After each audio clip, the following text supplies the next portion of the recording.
Hello बच्चों, physics touch परिवार में आपका स्वागत है। तो जैसा कि मैंने आपका 9th, 10th और 11th 12th को लिए बोला था कि मैं 9, 10 और 11, 12 वालों को फिजिक्स का सारा टॉपिक क्लियर करवाऊंगा।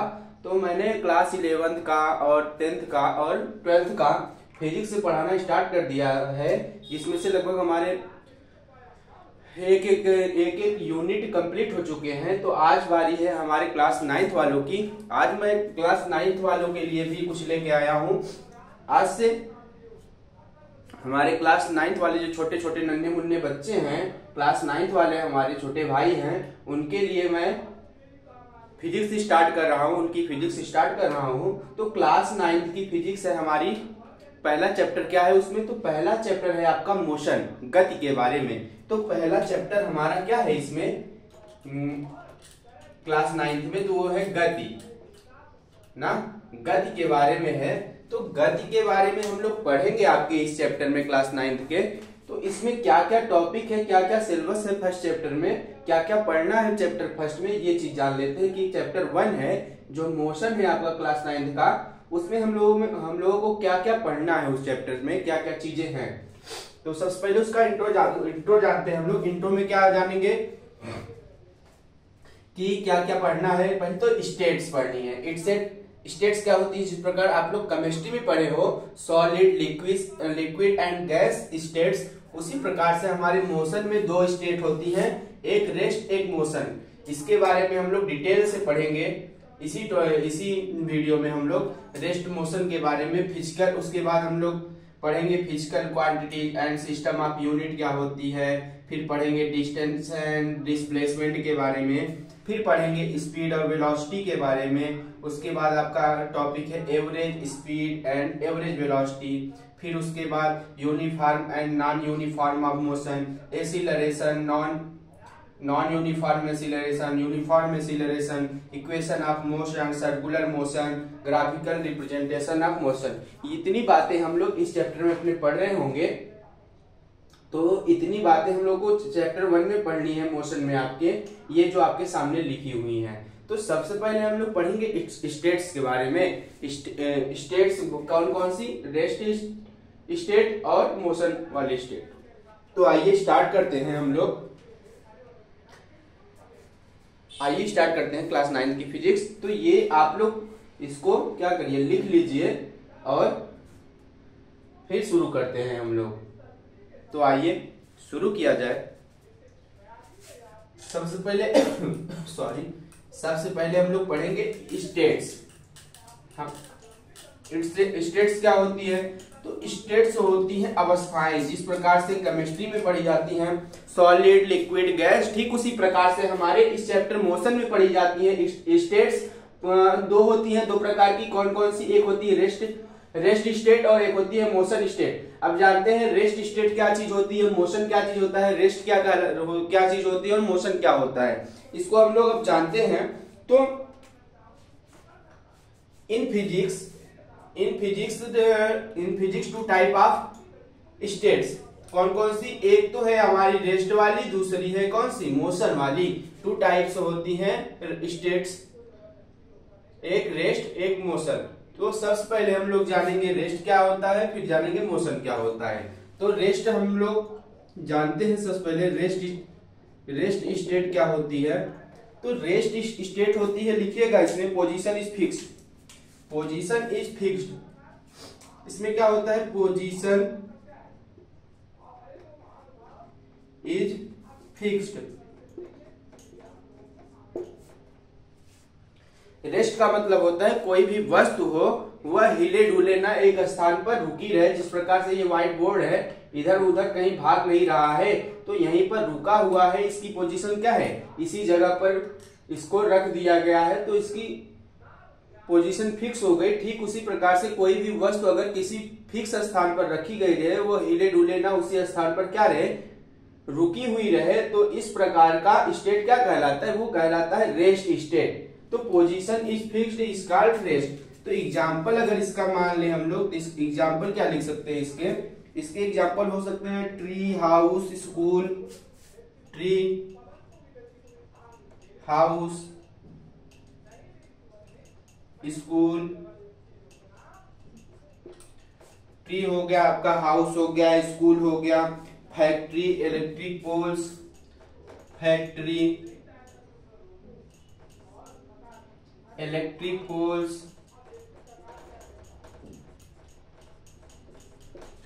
तो देखिए आप लोग, ट्री जो होता है, ट्री पेड़ जो होता है एक जगह फिक्स रहता है, पोजीशन उसकी क्या रहती है, पेड़ एक जगह रुका रहता है ना, उसकी जड़ें एक जगह टिकी रहती हैं। तो आपका ट्री है, इसका एग्जांपल हाउस, घर कहीं जाता नहीं है, घर तो वहीं रहता है ना। तो आपका हाउस जो है उसकी पोजीशन फिक्स है, स्कूल वहीं रहता है, आपका फैक्ट्री कोई बनी है तो वहीं पे रहती है, इलेक्ट्रिक पोल और बिजली वाले जो खंबे रहते हैं वो एक ही जगह पर रुके हुए रहते हैं, उनमें कोई मोशन नहीं होता है। सिंपल सी बात है। पोजीशन इज फिक्स्ड, कोई भी वस्तु हो जिसकी पोजीशन क्या करते हैं बच्चा पार्टी, जिसकी पोजीशन फिक्स हो तो वो क्या कहलाती है, वो कहलाती है रेस्ट स्टेट। ये बात अगर आप समझ गए होंगे तो अब बात करते हैं मोशन स्टेट की। मोशन क्या होता है, तो मोशन हम लोग पढ़ते हैं मोशन के बारे में। मोशन में लिखते हैं हम लोग, मोशन क्या होता है, an object is said to be motion, an object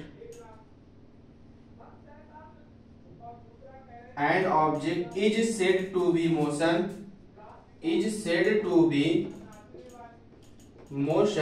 an object is said to be motion। तो कोई भी ऑब्जेक्ट कब कहलाती है मोशन में, motion when its position changes, when its position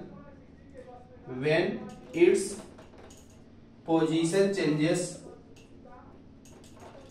position changes continuously,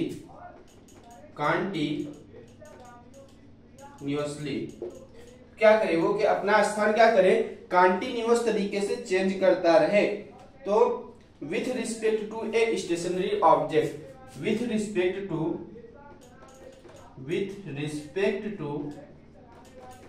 a stationary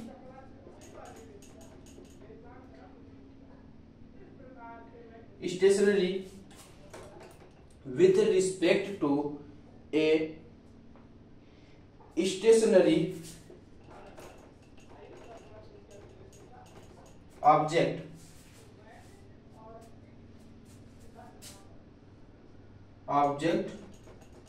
taken as reference point,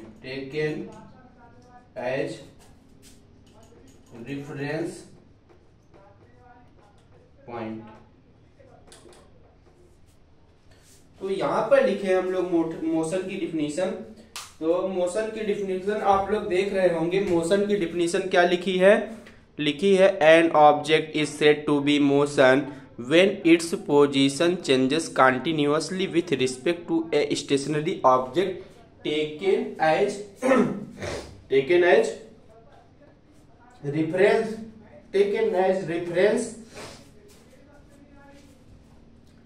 reference point.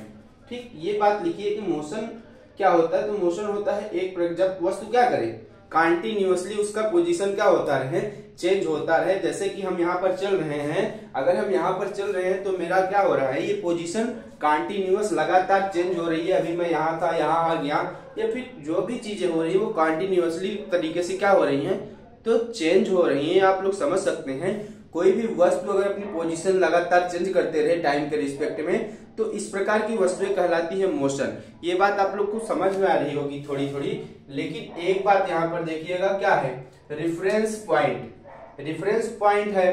तो reference point करने का मतलब ये हुआ कि रेफरेंस दिया जाता है किसी भी वस्तु का। तो रेफरेंस पॉइंट का मतलब समझिएगा, रेफरेंस पॉइंट का मतलब यहीं पर समझते हैं हम लोग। मान लीजिए इसका, ये कोई पेड़ है हमारे पास, कोई ट्री है ना, आपके पास कोई ट्री है, एक लड़का यहाँ पर खड़ा हुआ है और एक लड़का यहाँ पर खड़ा हुआ है।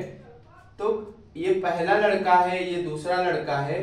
तो ये अपनी डिस्टेंस यहाँ से बताएगा, मैं इस ट्री से 10 मीटर दूर खड़ा हुआ हूं, और ये वाला बच्चा बताएगा कि मैं यहाँ से 20 मीटर दूर पे खड़ा हुआ हूं।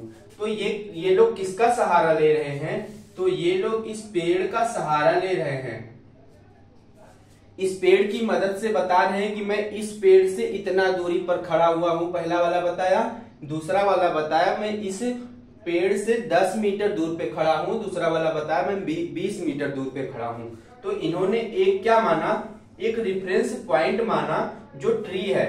तो जो ये मोशन दिखाया जाता है वह दिखाया जाता है किसी के रिस्पेक्ट में, किसी को रेफरेंस माना जाता है, किसी को रेफरेंस पॉइंट माना जाता है, जैसा कि इस पेड़ को माना गया है। मान लीजिए अगर हम इस ट्री को यहां से इरेज कर देते हैं,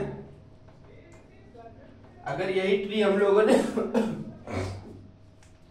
ट्री को मैंने इरेज कर दिया, अब बोलेगा मैं 10 मीटर पे खड़ा हुआ हूं, ये बोलेगा मैं 20 मीटर पे खड़ा हुआ हूं, तो किससे, ठीक है खड़े हुए हो तो ठीक है, लेकिन किससे दूर खड़े हुए हो? ये बोलेगा मैं 10 मीटर दूर हूं, ये बोलेगा मैं 20 मीटर दूर हूं। तो एक रेफरेंस पॉइंट पूछेगा कि आप कहां से कितना दूर हैं, आप किस लोकेशन से कितना दूर है, किस पॉइंट से कितना दूर है। वही जो पॉइंट होता है वो पॉइंट होता है हमारा रेफरेंस पॉइंट। तो ये ट्री है हमारा रेफरेंस पॉइंट। आप इस रेफरेंस पॉइंट का मीनिंग मतलब समझ गए होंगे कि क्यों लिखा गया है रेफरेंस पॉइंट हमारे डेफिनेशन में। तो an object is said to be a motion when its position changes continuously with respect to stationary object taken as reference point. तो आप लोगों ने पूरी तरीके से समझ लिया कि रेफरेंस पॉइंट होता क्या चीज है और रेस्ट क्या चीज होती है। रेस्ट का मतलब पोजीशन चेंज ना हो और मोशन का मतलब है पोजीशन चेंज हो, और उसमें क्या है एक रेफरेंस पॉइंट मान लेते हैं। ठीक, ये बात समझ में आ गई आपको। अगर इसकी एग्जांपल की बात की जाए मोशन की, तो इसका एग्जांपल आप लोग लिख सकते हैं फ्लाइंग बर्ड, उड़ती हुई चिड़िया, फ्लाइंग बर्ड, और स्विमिंग फिशेस, मछलियों का तैरना, क्या कहलाता है, ये सब मोशन ही करती है ना। तो और क्या, प्लैनेट होते हैं हमारे जो ग्रह होते हैं, कोई ग्रह किसी ग्रह के चारों तरफ चक्कर लगाता है, कोई किसी के चारों तरफ चक्कर लगाता है। तो ये सब क्या है, इसके एग्जाम्पल से ही अपने पोजीशन को कंटिन्यूअसली चेंज करते रहते हैं एक दूसरे के रिस्पेक्ट में। अगर कोई प्लैनेट होता है तो वो दूसरे प्लैनेट के परितः क्या करता है, चक्कर लगाता है। तो दूसरे को क्या माना गया, रेफरेंस पॉइंट माना गया ना। तो एक रेफरेंस पॉइंट बच्चा पार्टी जरूर होता है। तो पानी है और मछली है, तो मछली किस में तैरती है, मछली तैरती है पानी में। तो पानी क्या हुआ, रेफरेंस पॉइंट हुआ इस फिश का। फ्लाइंग बर्ड है, तो अगर पक्षी है, कोई भी पक्षी चिड़िया है आकाश में उड़ रही है, तो वो कहां पर उड़ रही है, उसका रेफरेंस पॉइंट क्या है, रेफरेंस पॉइंट लेके चलना है मोशन में। तो अगर चिड़िया उड़ रही है, हम पूछेंगे कहां उड़ रही है, आप बोलेंगे कि सर चिड़िया आकाश में उड़ रही है।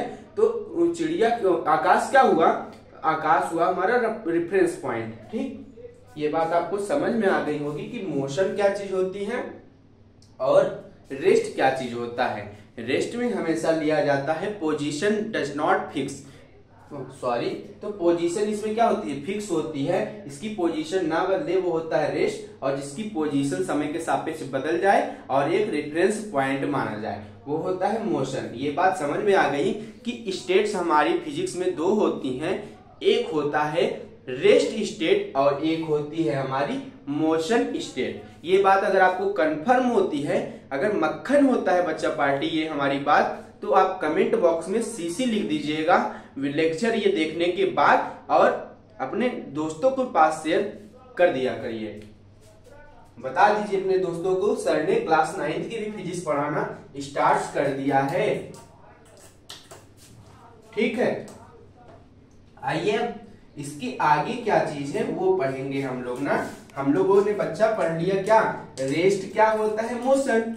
रेस्ट और मोशन पढ़ लिए, जैसा कि हमारे इंट्रोडक्शन में जाने थे हम लोग, डिटेल से पढ़ना है तो हम लोगों ने रेस्ट जाना, मोशन जाना। अब बारी आती है फिजिकल क्वांटिटी की। एक पॉइंट बना था physical quantities and fundamental units. तो अब हम लोग पढ़ेंगे फिजिकल क्वांटिटीज। फिजिकल क्वांटिटीज, तो फिजिकल क्वांटिटीज क्या होती है ये हम लोग पढ़ेंगे ना। फिजिकल क्वांटिटीज क्या होता है बच्चा पार्टी, तो इसमें हम लोग सबसे पहले लिखते हैं all those quantity which can be measurable, all those quantity which can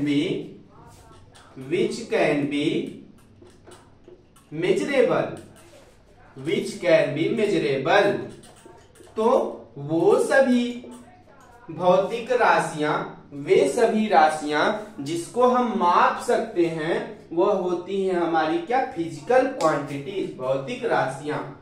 are those quantities which can be measurable ना, ऐसी राशियां जिसको हम लोग माप सकें, उस प्रकार की राशियां कहलाती हैं फिजिकल क्वांटिटीज, भौतिक राशियां कहलाती हैं। आप किसी राशि को, किसी भी चीज को अगर नाप सकते हो तो वह कहलाती है फिजिकल क्वांटिटी। सिंपल सी बात है, अगर आप किसी भी वस्तु को नाप पा रहे हो, तौल पा रहे हो, तो वो क्या कहलाती है, फिजिकल क्वांटिटी। जैसे मार्कर है, 1 मार्कर, 2 मार्कर, 3 मार्कर, आप बता ले गए कि सर ये 1 मार्कर है, ये 2 मार्कर है, ये 3 मार्कर है, इसको आप लोगों ने माप लिया, तो ये भी किस में आएंगी, ये भी आएंगी हमारी फिजिकल क्वांटिटीज में। हाँ बच्चा पार्टी, आप अगर किसी भी चीज को क्या कर सकते हैं, माप सकते हैं और तौल सकते हैं, माप सकते हैं, कुछ भी कर सकते हैं, अगर उसको बता पा रहे हैं तो वो यूनिट, वो क्वांटिटी हमारी कैसी क्वांटिटी होती है, फिजिकल क्वांटिटी।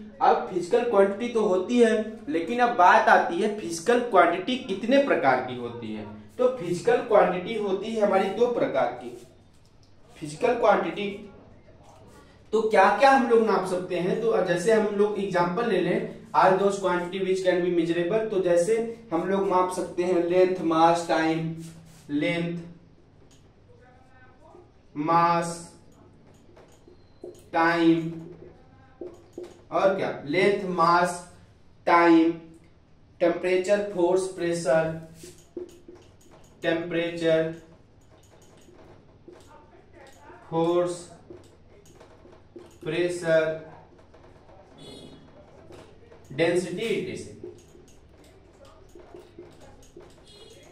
तो ये सब और भी चीजें हैं जो हम लोग क्या कर सकते हैं, माप सकते हैं। लेंथ को माप सकते हो आप लोग, ये अगर मार्कर है, इसकी कुछ लेंथ है, इसकी कुछ लंबाई है ना, तो इस लंबाई को मापा जा सकता है। मास, द्रव्यमान को माप सकते हैं। टाइम, समय को माप सकते हैं। टेम्परेचर, तापमान को मापा जा सकता है। फोर्स, और ये सब जो चीजें दी गई हैं, प्रेशर, डेंसिटी, इसको भी आप लोग माप सकते हैं। ठीक, ये बात हो गई। हम लोग अब बात करेंगे कि types of physical quantity, physical quantity के प्रकार।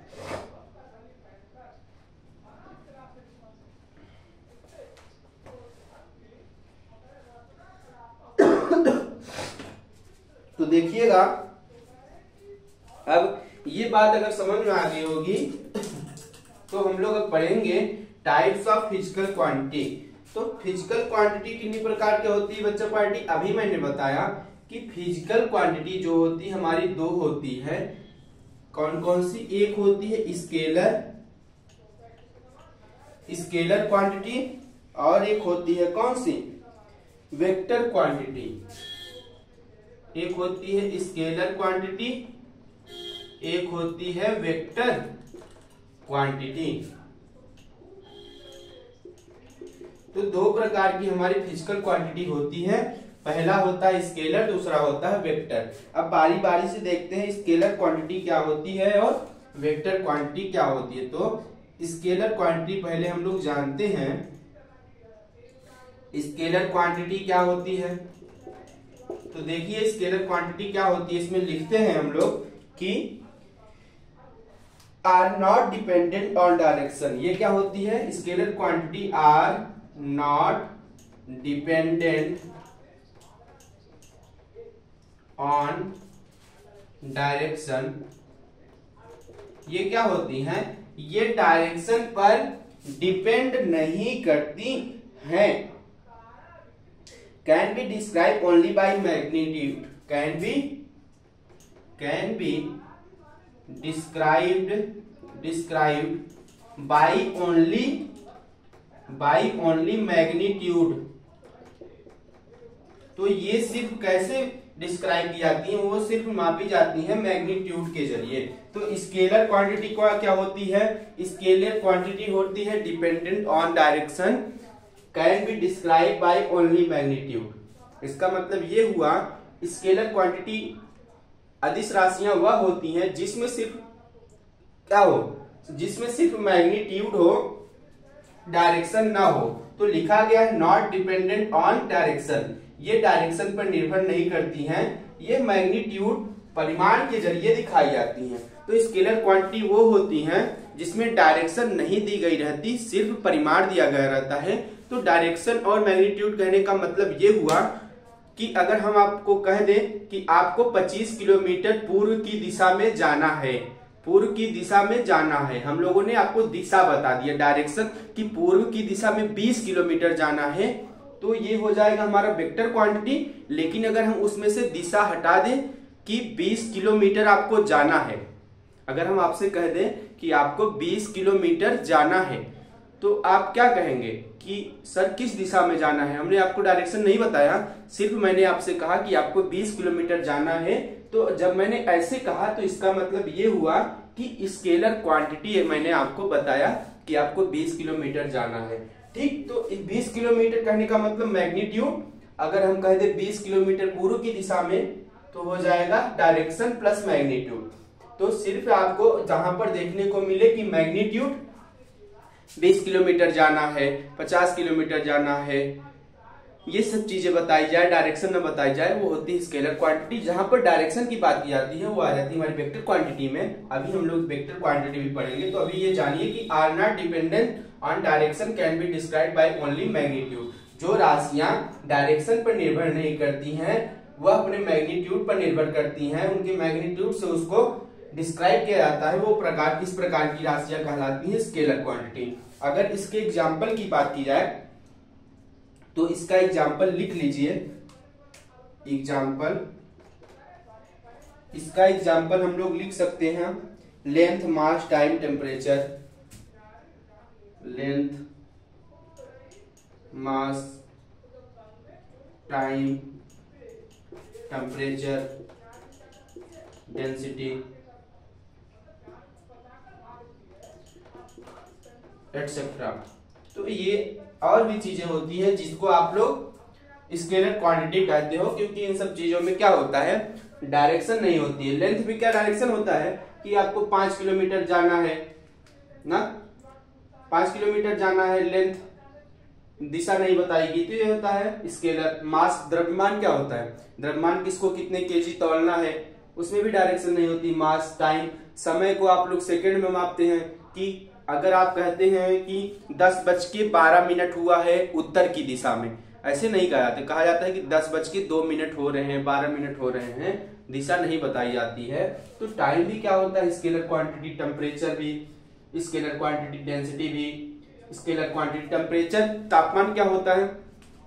आपको बुखार होता है, डॉक्टर के पास जाते हो अगर, तो डॉक्टर आपको बता देता है थर्मामीटर में आपको इतना डिग्री बुखार हुआ है। वो ये नहीं कहता कि आपको 102 डिग्री, 103 डिग्री या फिर 99 डिग्री, इतना डिग्री आपको बुखार उत्तर की दिशा में हुआ है, पश्चिम की दिशा में हुआ है ना, ऐसे नहीं बताता है। वो आपको बताता है कि आपको बस इतना डिग्री बुखार हुआ है, वो दिशा नहीं बताता है आपको। तो टेम्परेचर भी आपकी कैसी हुई?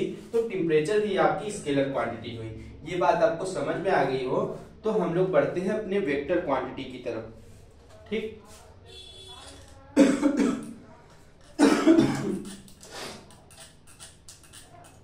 अब देखते हैं हम लोग वेक्टर क्वांटिटी क्या चीज होती है। ठीक, वेक्टर क्वांटिटी सदिश, सदिश राशि। तो वेक्टर क्वांटिटी दूसरी है हमारी, दूसरी है vector quantity. It is dependent on direction and magnitude. तो इसमें क्या लिख सकते हैं? It is dependent on, it is dependent on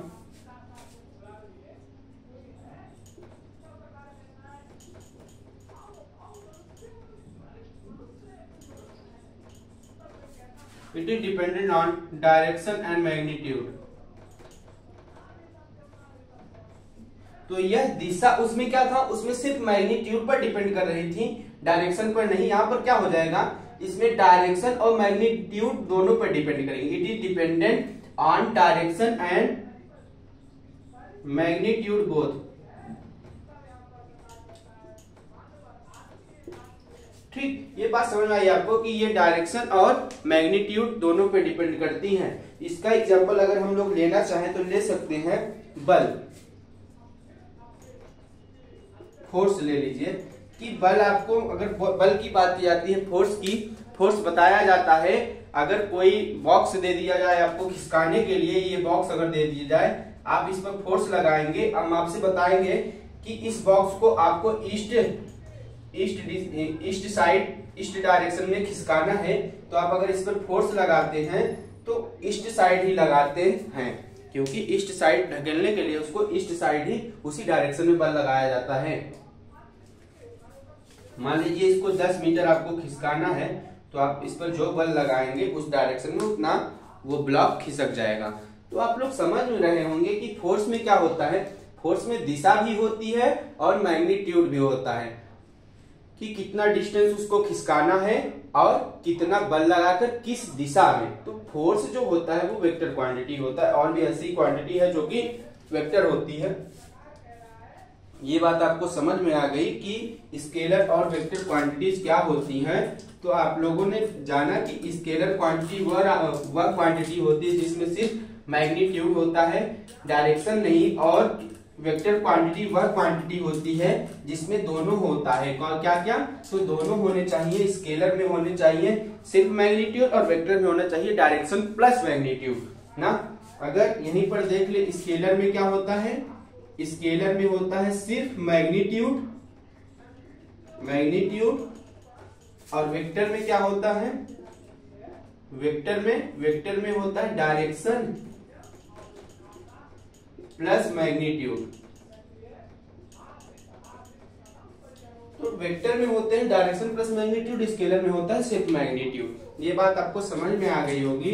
तो आगे बढ़ते हैं, अब बात करते हैं एसआई यूनिट की ना। अगर राशि है, कोई भी राशि है, राशि कहने का मतलब लंबाई, द्रव्यमान, चौड़ाई, ऊंचाई, किसी भी चीज को जिसे आप नापते हैं, किसी भी चीज को, वह क्या कहलाती है, उसका कुछ यूनिट होता है। जैसे आप बाजार में केला खरीदने जाते हैं तो आप कहते हैं क्या, 1 दर्जन केला दे दीजिए, तो 1 दर्जन मतलब 12 हुआ ना। आप चीनी लेने जाते हैं, कहते हैं आप एक चीनी दे दीजिए, तो आप ऐसे नहीं कहते 1 चीनी दे दीजिए, 2 चीनी दे दीजिए, 3 दाना चीनी दे दीजिए, तो ऐसे नहीं कहा जाता। कहा जाता है 1 किलो चीनी दे दीजिए, आधा किलो चीनी दे दीजिए, या फिर इतना ग्राम चीनी दे दीजिए, उसकी यूनिट लिखी जाती है। हाँ, अगर किसी भी वस्तु के आगे उसकी यूनिट, उसकी इकाई नहीं बताई जाती, तो उस यूनिट का कोई, उस क्वांटिटी का कोई मतलब नहीं होता, उस राशि का कोई मतलब नहीं होता, उस चीज की कोई वैल्यू नहीं होती।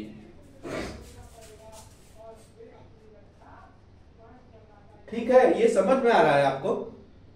हाँ, अगर समझ में आ रहा हो तो कमेंट बॉक्स में आप सीसी लिख दीजिएगा, यानी कि क्रिस्टल क्लियर। तो सिस्टम ऑफ यूनिट पढ़ते हैं हम लोग।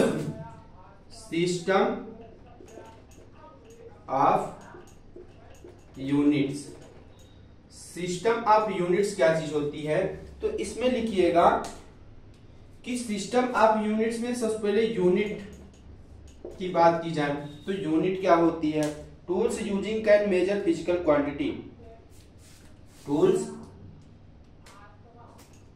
तो ये अगर हम लोग इसकी बात करें, किसकी, अगर हम लोग यूनिट की बात करते हैं तो यूनिट क्या होता है, यूनिट होती है एक प्रकार की टूल, एक प्रकार का औजार होता है। Using can measure physical, using can measure physical quantity.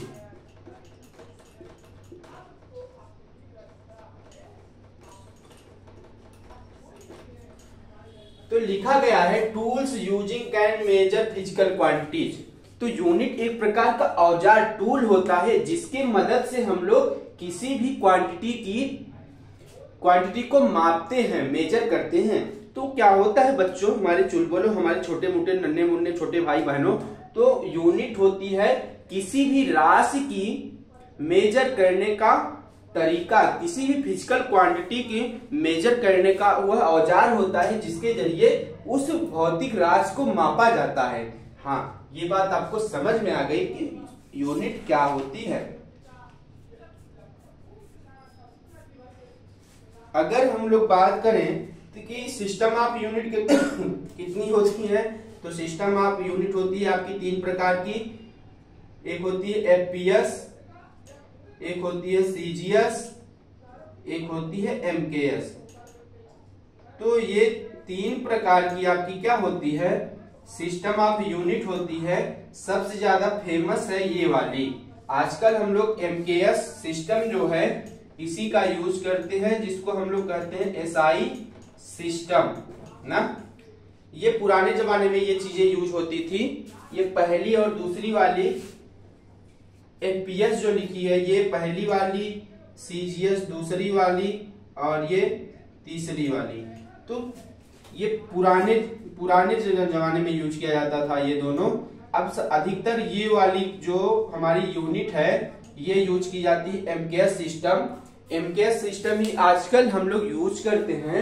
यही एमकेएस सिस्टम हम लोग कहते हैं एसआई सिस्टम ना। इसी को कहा जाता है एसआई सिस्टम, जो आजकल एनसीईआरटी में आपको देखने को मिल रहा होगा। पूछता होगा कि इस क्वांटिटी की एसआई यूनिट बताइए, तो आप लोग एसआई सिस्टम का क्या मतलब होता है कि एमकेएस सिस्टम में कोई भी यूनिट दी रहे उसको क्या करिए आप लोग एमकेएस सिस्टम में कन्वर्ट करके उस क्वांटिटी की आप यूनिट बता सकते हैं। तो एसआई सिस्टम, एसआई का मतलब क्या है, इंटरनेशनल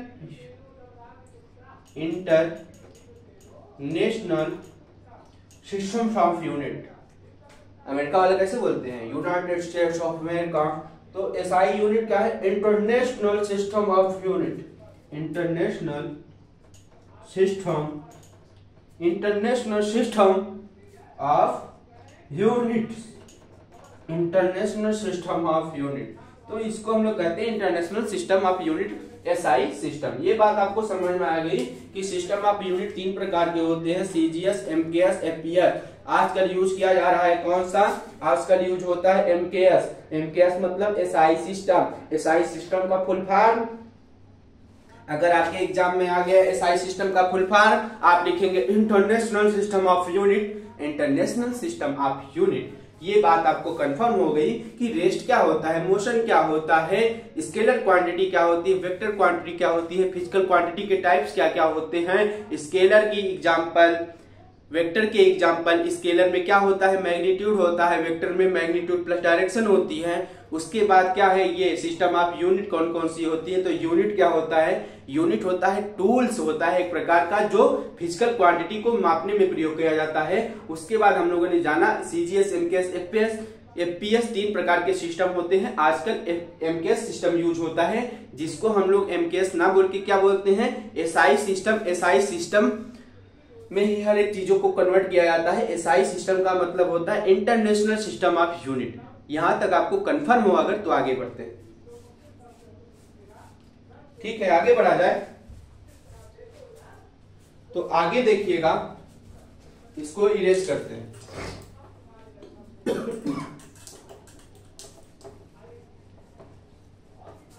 अब हम लोग पढ़ेंगे डिस्टेंस एंड डिस्प्लेसमेंट। अब पढ़ेंगे हम लोग डिस्टेंस एंड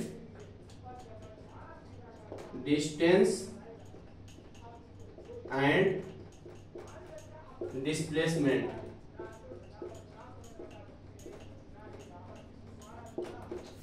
डिस्टेंस और डिस्प्लेसमेंट पढ़ेंगे। तो देखिए, सबसे पहले हम लोग देखते हैं डिस्टेंस।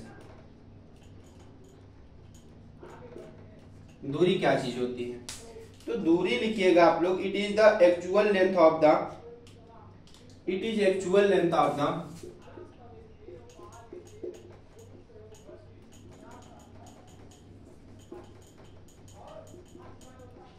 अभी आपको समझाते हैं, पहले इसकी डिफिनीशन लिख लीजिए आप लोग अच्छे से डिस्टेंस और डिस्प्लेसमेंट की। अभी मैं आपको कंफर्म कर दूंगा कि डिस्टेंस क्या होता है और क्या होता है डिस्प्लेसमेंट। तो लिखिए इसमें, तो it is actual length of the path by है, it is actual length of the path by, it is actual length of the path by a moving body, a moving body irrespective of the direction, irrespective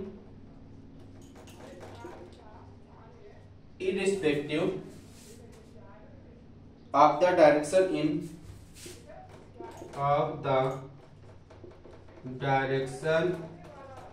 in which of the direction in which the body travel,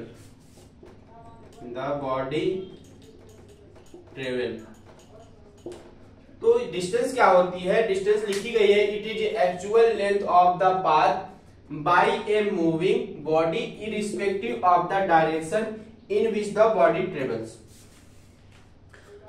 हाँ, तो distance होती है, आप लोग क्या करते हैं अपने घर पे बिना बताए साइकिल लेके निकल देते हैं दोपहर में। आप बोलते हैं मैं जा रहा हूं घूमने, आप लोग अपने घर से साइकिल लेके निकल गए बिना बताए, अपने मम्मी पापा को बिना बताए आप लोग क्या किए, साइकिल लेके आप लोग निकल गए बजे दोपहरिया में। दोपहर के समय आप लोग जब एकदम जब धूप हुआ था तो आप लोग क्या किए, घर से साइकिल लेके निकल गए और घूमते घूमते पता नहीं कौन कौन से रास्ते से आप लोग, पता नहीं किस किस रास्ते से होते हुए आप लोग अपने दोस्त के घर तक पहुंचे। मान लीजिए यहाँ पर देखिए कि अगर पॉइंट ए से आप अपने घर से निकले साइकिल लेके, आप अपनी साइकिल लेके यहाँ से निकले ना, अपनी साइकिल लेके यहाँ से निकले और यहाँ से होते हुए घूमते ऐसे खाते पीते अपने दोस्त के घर क्या करें, आप अपने दोस्त के घर पर आप लोग पहुंच गए। आपका दोस्त यहीं पर खड़ा है ना, आप उसके घर तक पहुंच गए अपने दोस्त के। यहां से चले आप ऐसे होते हुए साइकिल लेते हुए, आप यहां से होते हुए ऐसे जाते अपने दोस्त के घर पहुंचे। तो आप लोग ये टोटल डिस्टेंस इधर किस रास्ते से गए, वो दूरी आपको क्या, उतना मेहनत आपको करना पड़ेगा, उतना रास्ता घूमते आपको पूरा रास्ता घूमते जाना पड़ेगा। आपको अपनी एनर्जी खर्च करनी पड़ेगी पैडल मारने में, साइकिल चलाने में। तो जो रास्ता आप लोगों ने, मान चला आप लोग 10 किलोमीटर चले गए साइकिल चलाते हुए, तो 10 किलोमीटर चले गए। पहले आप चले 2 किलोमीटर, फिर 3 किलोमीटर। आपने क्या किया, आपने कई जगह आप क्या किए, आप साइकिल चलाते हुए जा रहे थे, रास्ते में आप थक जा रहे थे, कहीं रुक जा रहे थे। मान के चलिए आप 5 जगह रुक गए, 5 जगह क्या किए, आप 2-2 किलोमीटर पर रुक गए। 1 2 3 4 5, तो आप मान लीजिए 5 जगह पर साइकिल अपना रोकते हुए गए 2-2 किलोमीटर पे।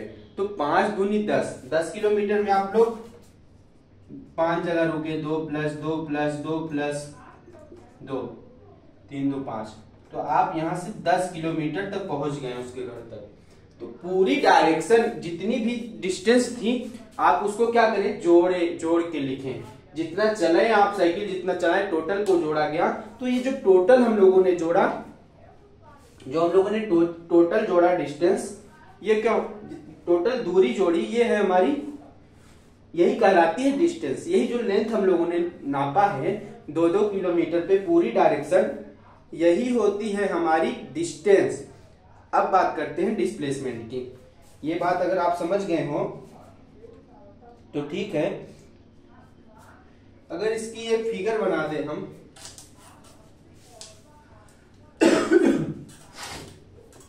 मान लीजिए कि आप यहां से चले, ए से चले बी तक गए, बी से चले सी तक गए, ना। ये डिस्टेंस आपने ए से बी तय की 4 किलोमीटर, उसके बाद ये 3 किलोमीटर और ये 5 किलोमीटर।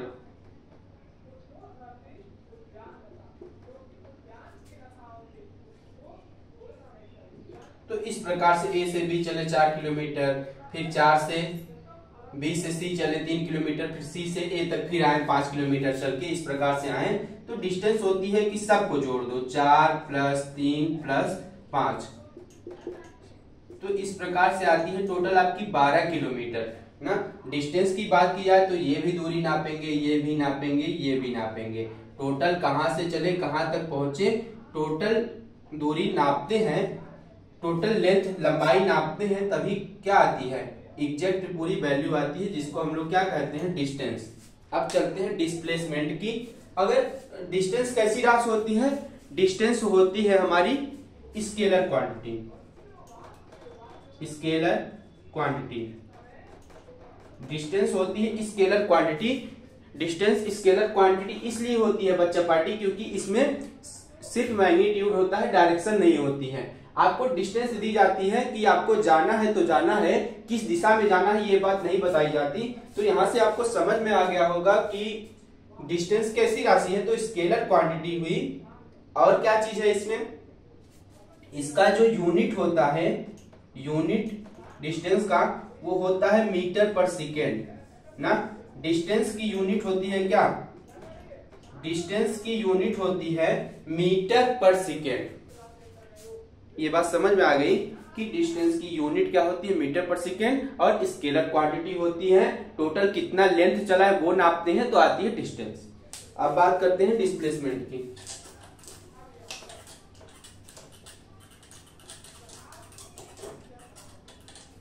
अब पढ़ेंगे हम लोग displacement.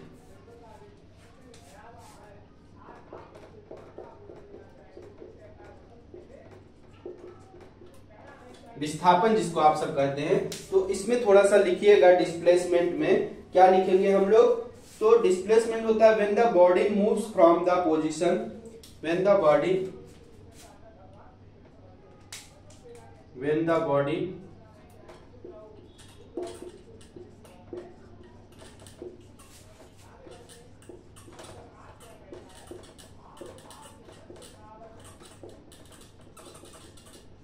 when the body moves from the position to another, the shortest to another, the shortest to another, the shortest distance between the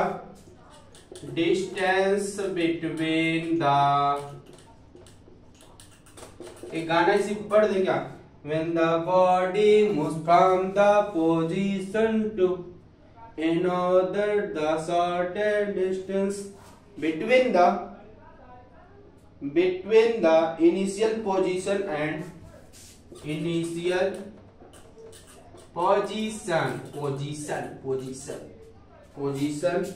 position का मतलब हुआ स्थिति, position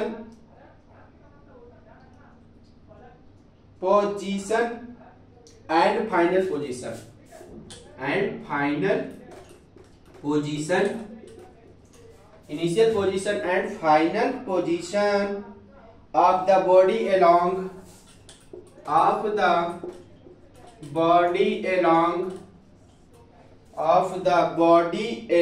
with direction is known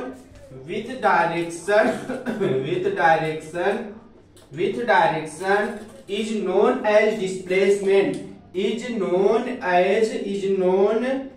क्या कहा जाता है, वो कहलाता है डिस्प्लेसमेंट। तो जो होती है हमारी क्या डिस्टेंस, आप कितनी लेंथ कहां से कहां तक कवर किए हैं, फाइनल से इनिशियल तक आप कहां से, शुरू से आप साइकिल चलाना स्टार्ट किए थे, आप मेरे दोस्त के घर तक पहुंचे थे अंतिम स्थान तक, तो वहां से वहां तक शॉर्टेस्ट छोटा रास्ता क्या कहलाता है, एक प्रकार का छोटा रास्ता कहलाता है आपका डिस्प्लेसमेंट ना। तो अगर हम कहें कि डिस्प्लेसमेंट होता क्या है, तो तो आप लोग देख रहे होंगे डिफिनेशन लिखी हुई है, when the body move from the position to another the shortest distance between the initial position to final position of the body along with the direction is known as displacement. इसका मतलब ये हुआ कि आप शुरू से अंत तक जहां तक पहुंचे, शुरू से लेके अंत तक जहां तक पहुंचे, अगर आप शुरू से चले किसी स्थान तक पहुंचे, उसका एक कोई शॉर्टकट रास्ता जिस शॉर्टकट माध्यम से आप अपने फाइनल स्टेट तक पहुंच सकते थे। कैसे? एक छोटे रास्ते से, वही छोटा रास्ता कहलाता है डिस्प्लेसमेंट। तो देखिएगा इसका एग्जांपल, देखिए आप यहां से यहां तक चले 4 किलोमीटर ए से बी तक, फिर यहां से यहां तक चले। अगर ये छोटा रास्ता मिल जाए इसको यहां से यहां तक जाने का, यही आती है हमारी क्या, यही आता है डिस्प्लेसमेंट। अगर ये छोटा पाथ फाइनल से, इनिशियल से फाइनल को मिला दें, यही इनिशियल से अगर हम लोग फाइनल को मिला दें, तो यही जो इनिशियल से फाइनल को मिलाया जाता है, जो छोटा सा रास्ता होता है, वही होती है हमारी डिस्प्लेसमेंट। मान चलिए आप यहां से यहां तक ऐसे गए, लेकिन अगर आप इस रास्ते से होते हुए ए से लेके बी तक गए, लेकिन हम यहां से ए से बी तक तो ऐसे भी पहुंच सकते थे ना, इतना घूम के ना जाते, हम लोग सीधा पहुंच जाते। तो यही जो छोटा रास्ता हुआ ये होता है डिस्प्लेसमेंट, और ये होती है हमारी डिस्टेंस। तो जो छोटा रास्ता होता है, शॉर्टेस्ट पाथ जिसको हम लोग कहते हैं, सबसे छोटा रास्ता ना। आप कहीं जाते हैं, आपको बोल दिया जाए कि आप वो वहां पे जाइए इस जगह तक, आपको रोड के जरिए जाने को कह दिया जाए, आपको शॉर्टकट पता हो, तो आप शॉर्टकट के माध्यम से उस स्थान तक पहुंच जाएंगे कम दूरी तय करके। जो आपने कम दूरी तय किया और वहीं तक पहुंच गए, तो वही जो छोटा रास्ता होता है वही होता है डिस्प्लेसमेंट। ये बात आपको समझ में आ गई होगी कि डिस्प्लेसमेंट क्या होता है। तो यहाँ पर अगर बात करते हैं हम लोग की टोटल डिस्टेंस कवर्ड कितना किया है, 4 + 3 = 7 किलोमीटर किया है। अगर 7 किलोमीटर इसकी टोटल डिस्टेंस है, तो डिस्प्लेसमेंट कितना आएगा, डिस्प्लेसमेंट क्या आएगा, इसकी डिस्टेंस क्या है 7 किलोमीटर, और डिस्टेंस अब हम निकालते हैं इसकी डिस्प्लेसमेंट निकालने के लिए कैसा फार्मूला यूज कर लेंगे, तो हम लोग यही देख लेते हैं। डिस्प्लेसमेंट अगर इसका निकालना हो, इस वाले आकृति का, ये था 4 + 3 7 ना, 4 + 3 = 7 किलोमीटर, तो 7 किलोमीटर गया। अब हम इसकी डिस्प्लेसमेंट निकालते हैं, तो AC² = AB², AC² = AB² plus BC²। तो यहीं से हम लोग करते हैं AC² = AB², AB है हमारा 4 का स्क्वायर प्लस 3 का स्क्वायर, ये बनेगा 16 + 9, और ये AC² की बात करें तो AC² हमारा यहाँ से निकल के आता है 25। अगर ये हम लोग स्क्वायर हटाते हैं तो इसके ऊपर रूट आ जाता है, तो 25 का रूट होता है 5। तो यहाँ से हमारी वैल्यू निकल के आई 5 किलोमीटर। जो भी डायरेक्शन हो उसमें क्या ऐड होती है, डायरेक्शन की बात की जाती है। तो हमारा डिस्प्लेसमेंट जो होता है बच्चों, डिस्प्लेसमेंट होती है हमारी यूनिट की बात की जाए इसकी, अगर इसकी यूनिट की बात की जाए तो इसका भी यूनिट होता है मीटर/सेकेंड, और ये क्वांटिटी कैसी होती है, अगर इसकी क्वांटिटी की बात की जाए तो ये हमारी होती है वेक्टर क्वांटिटी। डिस्प्लेसमेंट कैसी होती है, तो डिस्प्लेसमेंट होती है हमारी वेक्टर क्वांटिटी, क्योंकि इसमें डायरेक्शन बताई जाती है कि अगर आपको A से C तक जाना है तो इस डायरेक्शन में जाएंगे तभी आपको डिस्प्लेसमेंट मिलेगा। ये बातें आपको कंफर्म हो गई होंगी कि डिस्टेंस क्या चीज होती है और डिस्प्लेसमेंट क्या चीज होती है। ठीक, ये बात अगर आपको कंफर्म होती है तो आगे बढ़ा जाए। तो ठीक है, आप लोग थोड़ा थोड़ा पढ़िए, इतनी बातें आपको समझ में आई होंगी। आगे हमारा ये चैप्टर थोड़ा सा बड़ा चैप्टर है, इसमें हम लोग और चीजें पढ़ेंगे ना। जो हमारा इंट्रोडक्शन में लिखा था वो सारी चीजें पढ़ेंगे। अभी तो हम लोगों ने ये जो चीजें पढ़नी है, distance, displacement, scalar, vector, rest, motion, ये आपको कंफर्म हुआ होगा कि क्या चीज कैसे हो रही है। और भी चीजें हम लोग नेक्स्ट वीडियो में पढ़ रहे होंगे। आप लोग अपने दोस्तों के पास ये वीडियो शेयर कर दीजिए और बता दीजिए कि क्लास 9th वालों के लिए भी फिजिक्स स्टार्ट कर दी गई है। अगर बच्चा पार्टी आप लोगों को यही समय है ना, आप लोग क्लास 8 से 9th में आए हो, आपको अब यहाँ से फिजिक्स क्या मिलेगा, फिजिक्स थोड़ा बेसिक आपको समझने की जरूरत है, क्योंकि जब आगे आप जाएंगे ना तो ये सब चीजें और डिटेल में पढ़ाई जाएंगी ना। ये डिस्टेंस डिस्प्लेसमेंट आपके 11th-12th में क्या है और भी डिटेल में है। अभी आपको सिर्फ ऊपर ऊपर बताया जा रहा है, क्योंकि आपको ज्यादा अंदर पढ़ा देंगे तो आपको बाउंस करने लगेगा। तो ये बात आप लोग आगे और डीपली पढ़ेंगे। आपके 9th में बस ऐसे पढ़ते चलो, इससे आपके क्वेश्चन तो जरूर आएंगे। मैं आपसे ये आशा रखता हूं कि आपको ये बातें मेरी समझ में आ रही होगी। तो हाँ बच्चों, आप लोग अगर नए हैं हमारे YouTube चैनल पे तो मेरे YouTube चैनल को सब्सक्राइब कर लीजिएगा और लाइक कर दीजिएगा, जिससे कि मेरा ये वीडियो जितना भी अपलोड होता है आप लोगों को नोटिफिकेशन के माध्यम से मिल जाया करे। ठीक है, बस आप लोग ऐसे मन लगा के पढ़ते रहिए और मस्त रहिए। डेली आपको हमारा वीडियो अगर प्रॉपर मिलता है तो शेयर करते रहिए, सब्सक्राइब करते रहिए। और भी बच्चों हमारे जो 9th, 11th, 12th सबको मैं पढ़ा रहा हूँ, सबका प्लेलिस्ट में बना दे रहा हूँ अपने इस चैनल पर।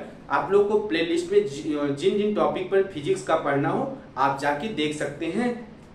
ये और भी चीजें हैं इस टॉपिक पे, हम लोग कंटिन्यू कल करेंगे। तब तक के लिए मिलता हूँ। जय हिंद।